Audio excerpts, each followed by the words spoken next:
Hey y'all, this is Troy Black and you're watching Filibustered. Sorry for starting late today, but I wanted to make sure I had all the information that I felt necessary to share to properly have this conversation. So, we need to talk about Erika Kirk because there are a lot of people asking questions about her right now since the death of Charlie Kirk. And I believe that, we've witnessed a tragedy in this nation with his assassination taking place.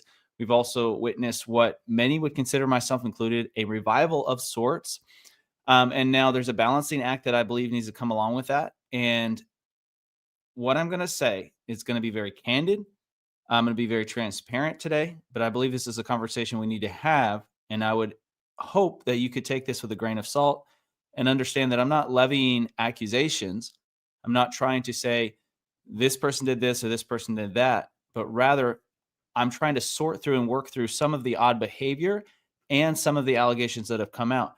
Because what we're seeing is people on the left and right coming out and making some pretty wild claims about Erika Kirk and some of the people at Turning Point USA, and obviously trying to provide evidence in some cases, and in other instances, it's conjecture. But I'm going to be looking at some of the things that people have said today. We're going to look at the body language analysis by some experts when it comes to Erika Kirk and the memorial service, but also her interview. Y'all probably saw in the thumbnail her making that hand gesture or whatever that people are talking about. I'm just going to say off the bat right now, I had people earlier today literally talking about this on my channel with my stuff. And the truth is, I've had people make videos about me making hand gestures, and they've tried to show, look, you must be a part of the Illuminati, you must be a satanic worshiper or something because you made this gesture. And I'm looking at it, I'm going, man, like, people's hands just do weird things, like, I'm absolutely not any of those things. But people accuse me of that, and they accuse anyone in a public platform. So we need to keep that in mind.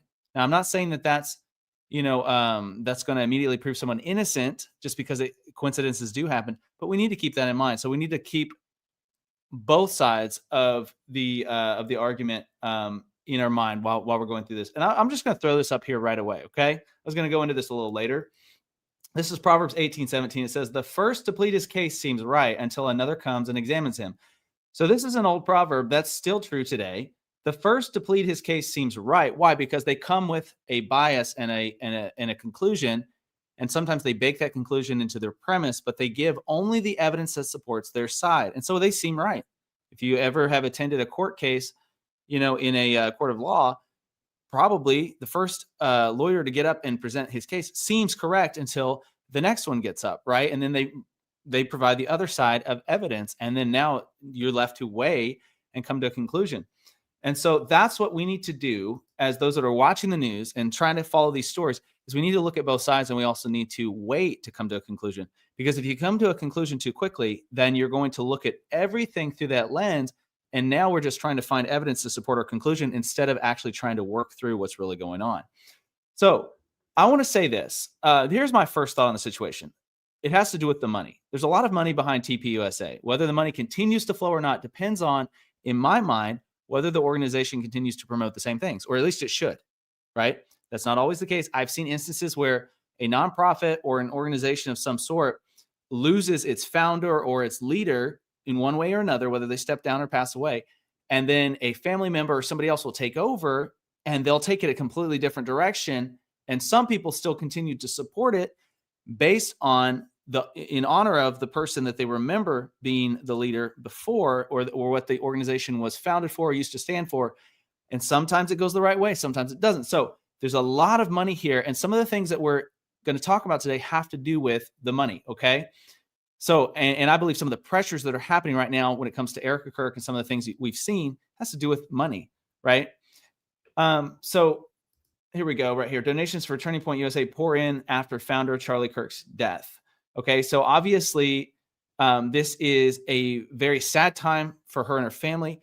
But if you look at it just from an organizational perspective, people behind the scenes are, in one sense, probably freaking out a little bit and saying, okay, Charlie Kirk was Turning Point USA. What do we do now? And they're trying to figure out a path forward, but they're also thinking to themselves, how do we take advantage of the fact that we're in the spotlight right now, and try to, and they're probably thinking, if they have integrity, they're thinking of that with the right motivations, and they're thinking to themselves, well, we've got to prepare for the future, right? So how do we take advantage of this so that we can continue the work that Charlie started? But the thing is, there's pressure that comes from that. Okay. And we need to keep in mind the question, is this organization continuing to do what it was once supported to do? Right. So I think that's important. And I'm not trying to make any accusations in saying that. I'm saying it's important to keep that in mind when it comes to any organization. Now, let's get into these weird theories. Obviously, people are trying to analyze everything. They're going to break it down, all that kind of stuff. I've already talked about Proverbs 18:17, right? And so here's the thing. We live in a world, in a society where everything is so targeted towards internet culture and becoming an influencer. You ask any of the experts out there, what's the secret right now, is they'll tell you, well, you've got to be the expert.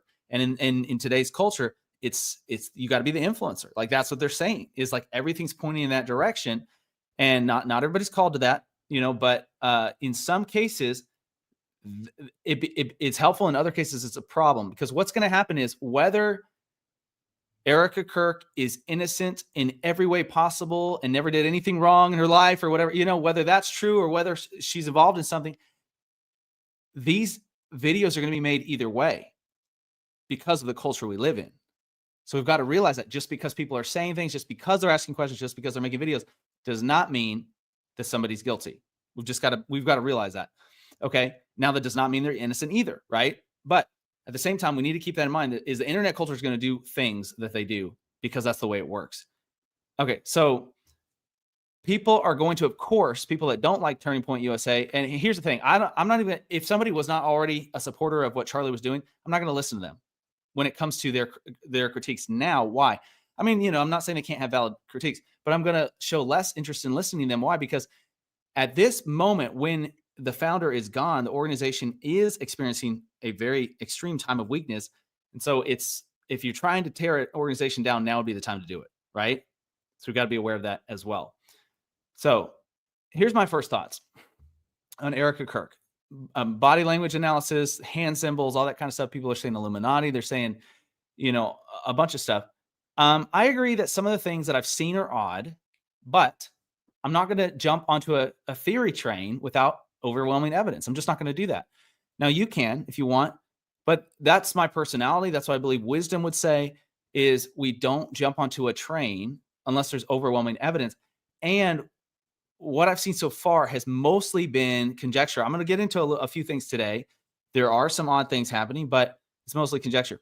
Here's something interesting my wife said the week that Charlie Kirk passed or was assassinated. She said when she heard about it, because I'm a public figure, and to an extent, I have a YouTube channel, all that kind of stuff. She had the thought, she was like, okay, what if you were gone? What if Troy was gone? What would I do? And then the next thought she said she had was, she was like, well, I would take over. I would just continue the mission that you were on, right? Like that he was on. And then after that, she was like, and then she said her next thought was, well, no, I wouldn't be able to do that. Like, how could I do that? And when she told me, I was like, yeah, you could do that easy. I was like, I know you could do that. But the truth is, it doesn't depend on whether she could or not. As a Christian, me and my wife both believe it would depend on whether she was called to do it or not. And I think that's important to consider. Is Erika Kirk called to take over where Charlie left off or not? Something to consider, something to pray about. Here's my concern. This is my concern happening right now. There is pressure happening in this organization, and then there's a lot of pressure coming from allegations, accusations. We see the things that Candace Owens has been saying, all this different stuff, right?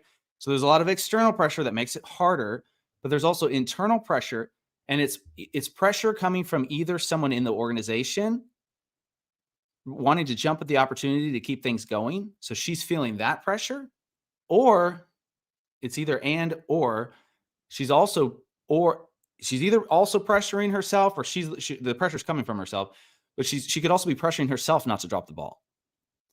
And what we have, and I'm assuming that the main narrative is mostly true. That's what I'm assuming at the moment, until I see the evidence otherwise, right? And if it is, then what we have is a grieving widow who has recently lost her husband, who's now having to make some very difficult decisions and being thrust more into the spotlight than ever before, at least more than the last several years.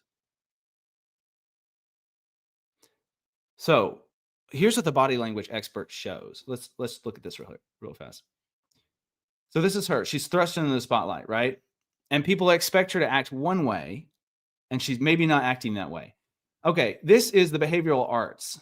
What changed with Erika Kirk, body language analyst, reacts to Charlie Kirk's show. He does a very good job trying to be unbiased and just trying to look at what's actually, and obviously you have to take even what people like this say with a grain of salt because they're trained and they're experts, but they still could get things wrong, right? And people are still unique and they act in unique ways, even when there's a general consensus over what a body language means.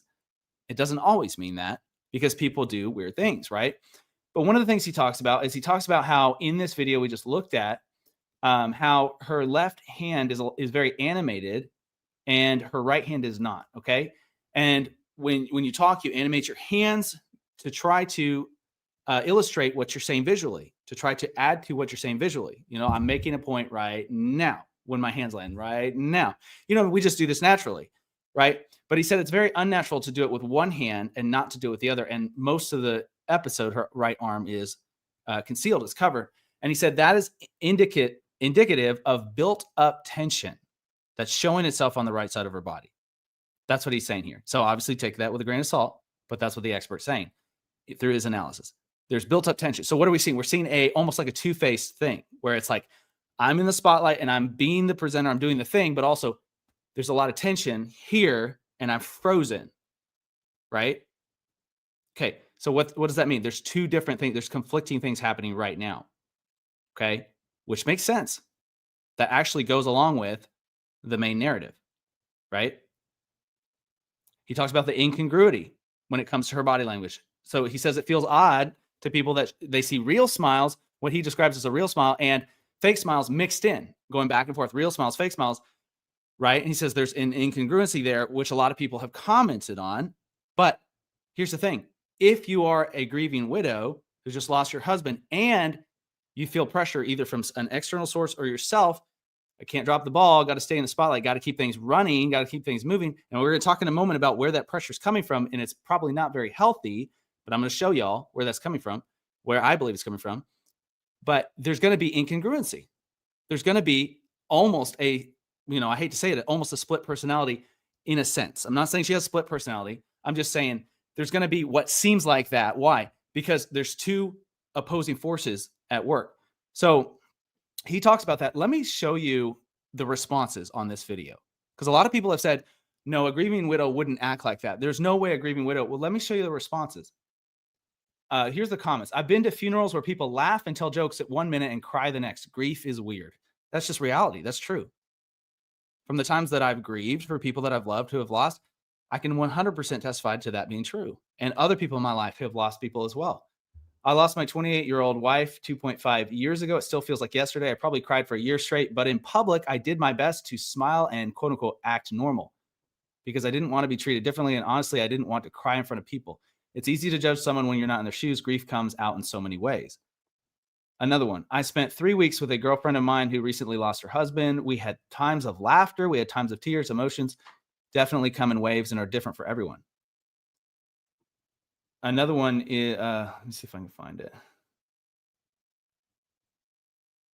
No, I'm not going to find it, but there was another one that was really good.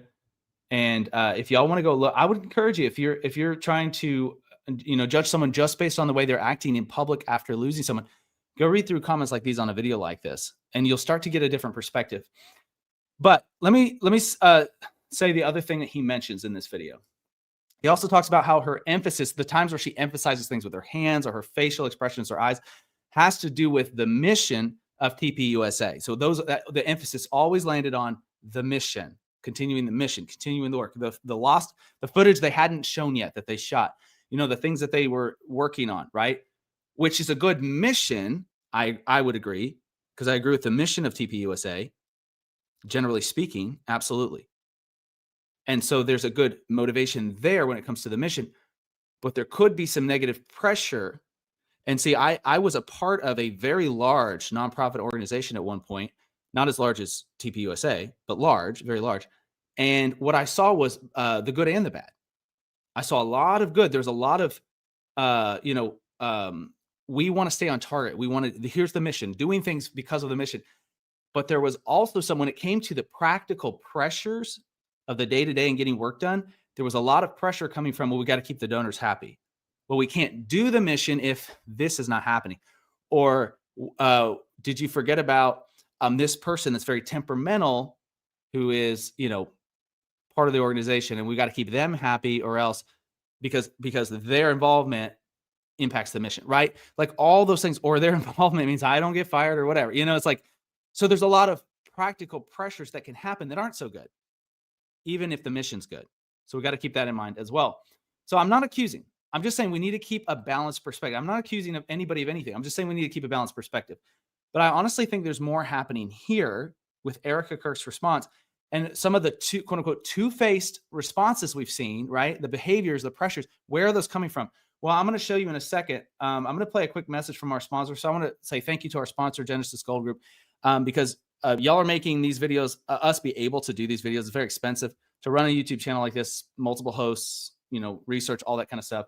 So I'm gonna play a quick message from our sponsor and we'll get right back into it. Investing can be confusing and scary, but it doesn't have to be. Genesis Gold Group takes the guessing out of the game and guides you on your gold investment journey. We at Filibusted love the genius design of the Prepper Bar, which breaks up into sections, kind of like a chocolate bar. But if you prefer high security insured gold storage, they have that too. And unlike Fort Knox, the gold is actually there, 100% owned by you. So don't wait to get started. Visit filibustedgold.com today for a free investment guide from Genesis Gold Group. So why is Erika Kirk acting odd? A lot of people have accused her of various things, conspiracies, cover up, all these things. And a lot of it has to do with conjecture based on her behavior analysis, right? Well, let's look into this a little bit. Miss USA's mental health crisis, why the pageant world needs a wake-up call. I'm going to read some quotes from this article. This is something I've been aware of for a while because of a little research I've done. I've never been involved in the pageant world. I've never been a part of that, so I don't have that personal experience there, right? But I've read some of the stories and it gets very confusing very quickly as to why parents would put their kids through this. And I'll say this. I do have a close relative who was a part of this world, even though I didn't know them when they were. So Miss USA pressures. Okay. Miss USA mental health crisis. Why am I talking about this? Well, it's because Erika Kirk was Miss Arizona, and she won Miss Arizona and participated in Miss USA. She's been a part of this culture, and she was trained, raised to an extent, and trained within this culture. Well, what is that culture? Well, let's look at it.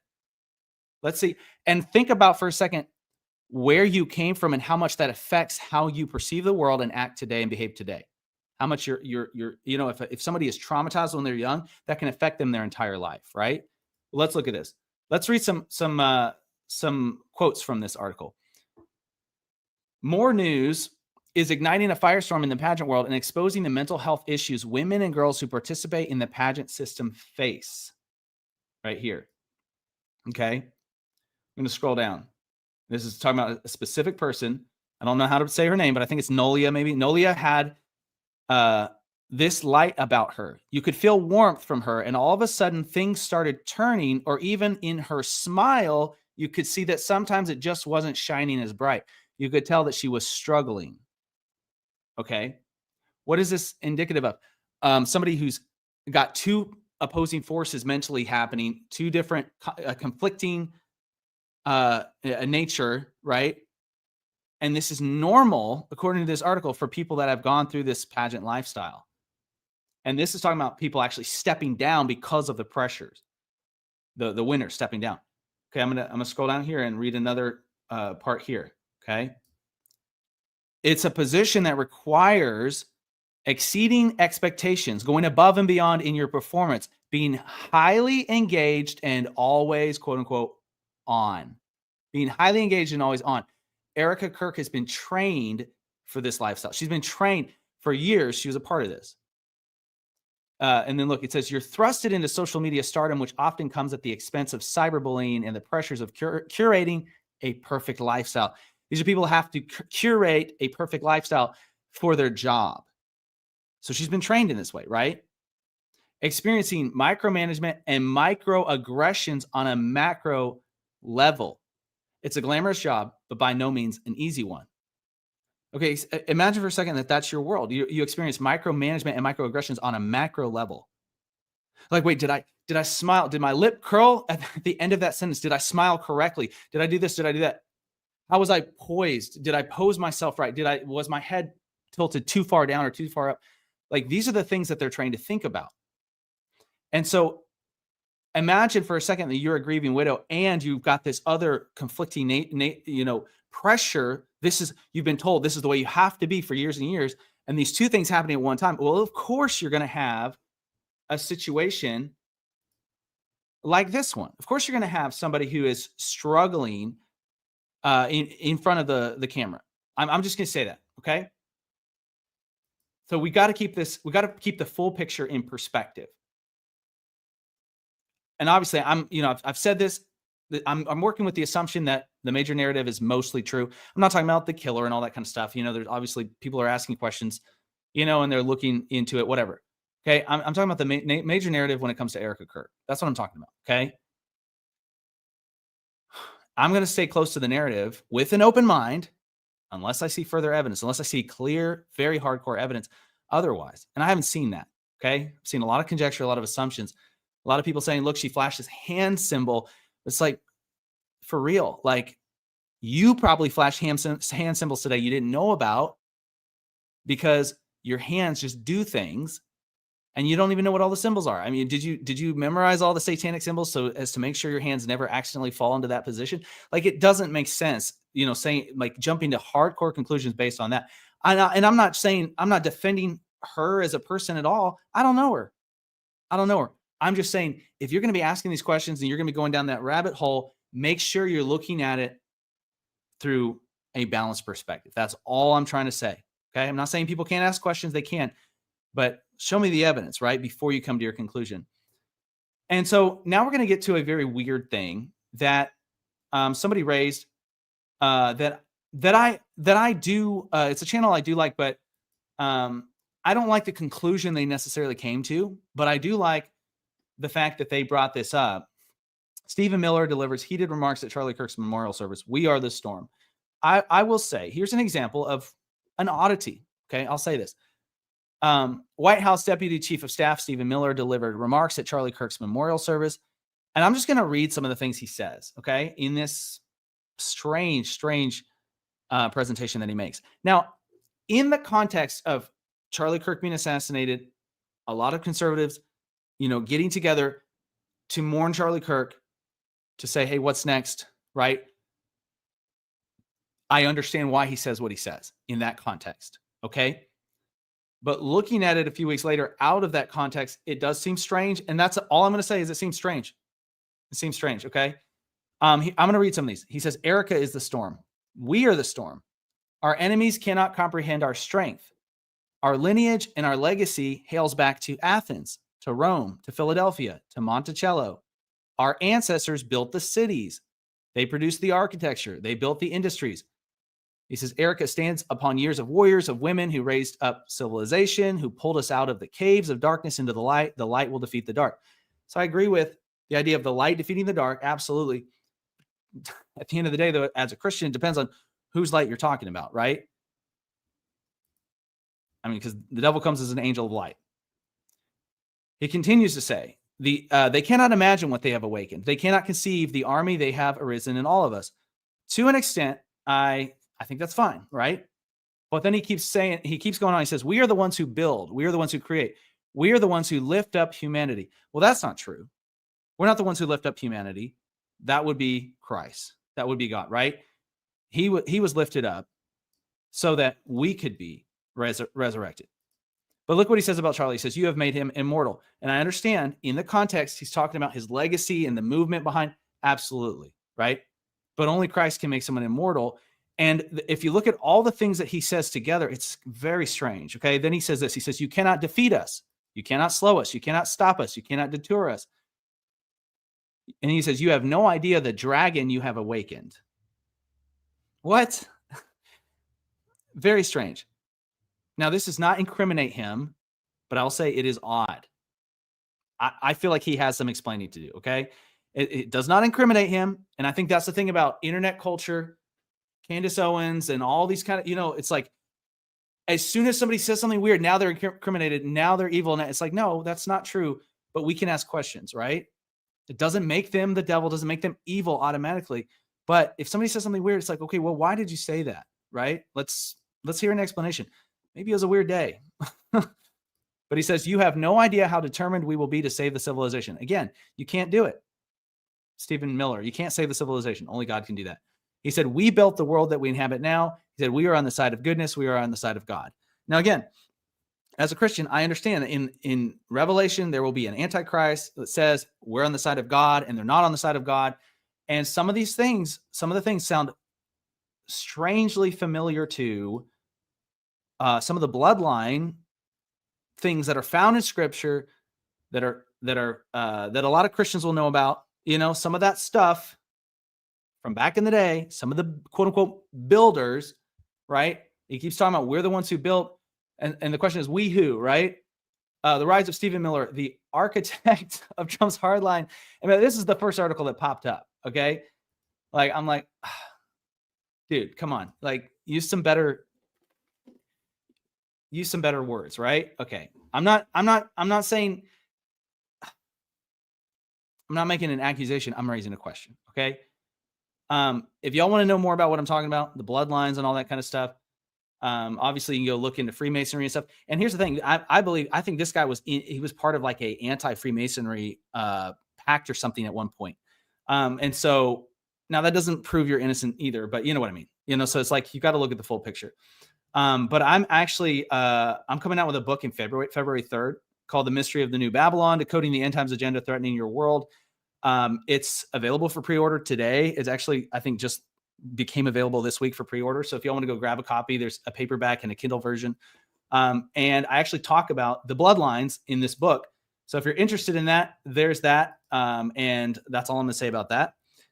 But some people have raised questions about things like this and saying this is really weird language. Why is this? But even here's the thing. When it comes to Erika Kirk, because that's who we're talking about today, I've seen people connect what this guy said in this speech to her. And it's like, okay, you're not guilty by association. Okay.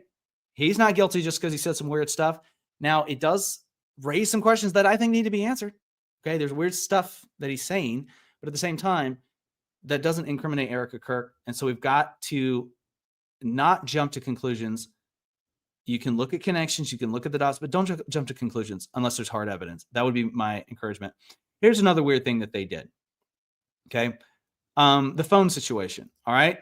And again, I'm not trying to weigh accusations against TPUSA, but I'm hoping that for some people, this will actually act as a defense for the organization, because I've seen firsthand, again, what it's like being a part of a big nonprofit, big organization. I'm not now, but being a part of that and having to deal with some of the big pressures that come with that. There's a lot of big pressures that come with the flow of money, right? Okay, I just broke the news that our tech partners tracked over 277,000 devices in and around State Farm Stadium yesterday. They came from all across the country because Charlie pointed us all to Christ and in his martyrdom, given us the courage to do the same. So there's a lot of pushback here because they were tracking people's phones that were at the stadium. And then some people are saying, and I don't know if this is true or not, but some people are alleging that they tracked the phones so that they could use that data and send out donation, asks essentially, and appeal for donations. Like that was a thing and some people are saying the whole memorial was, to try to get new partner info or whatever, new donor info. Here's the thing. Could they have been doing that? Sure. Do I think that was the reason why they did the memorial? No. I think that was going to happen either way. I think from the spiritual perspective, they preached the true, several people there preached the true gospel, and that got in front of tens of millions of people. So overwhelmingly positive what happened, I would say, from my perspective, overwhelmingly positive. Now, does this seem weird, the whole tracking thing? It does feel weird, okay? But they could have been acting in fear of losing donations after realizing Charlie's gone and the momentum is going to die down at some point because he's not here. He's not here to make new content. He's not here to go on tour, right? And so you've got to think about that practical perspective. Now, does that justify, like being a little bit like uh strange in your behavior? No, I don't think so, but there's a lot of pressure there. Does that mean that there's an evil conspiracy going on? No. No. Like that is not evidence of an evil conspiracy. But at the minimum, it could mean that they're making decisions that are not necessarily appropriate. Okay? And that just happens. Again, I was part of a large nonprofit organization. I'm not now, but I used to work for somebody, that was out in front of the public and stuff. And there were times where, as an organization, we made choices that were not right. And sometimes it was on accident, and we'd have to apologize for it afterwards and go, you know what? We did this thing. We thought it would be a good, quote unquote, strategic marketing move. And we realized after the fact it was not appropriate. We realized we were taking advantage of the situation and we shouldn't have done that. And the organization had to publicly repent or publicly say, I'm sorry, or even make things right and try to fix it. Okay. What's my response to the whole Erika Kirk situation? Couple things. And then my conclusion. Here's my response is, please consider how you would act correct, how you would grieve correctly, if you had just lost your spouse. How would you publicly grieve correctly, especially if you're thrust into a spotlight like this? Which she already was, and she obviously, has known that life, but she's been thrust into it more than ever before, into this the show must go on culture, right? And she was trained as part of the pageant world in that this show must go on culture, no matter what. Like that was the training, right? So there's probably external pressures, internal pressures from the organization, and pressure she's putting on herself not to drop the ball. So how would you act publicly? That's the question, right? How would I act? Also, again, going back to the organization that I was part of, that I worked for, I was, in some senses, because I worked for the organization, I was part of the quote unquote inside track. I saw behind the scenes when one of the founding members of that organization passed away, and a lot of the family was involved, a high profile family in the organization. And I got to see in a sense, in some cases, some of the ways they reacted behind the scenes and publicly to the grief, to the loss. And people just do strange things when they're grieving. They do strange things. And watching somebody cry as soon as the camera goes off and then try to put a smile on as soon as they say we're rolling, it's like, it's tough. It's a tough place to be. Again, that's just something to keep in mind.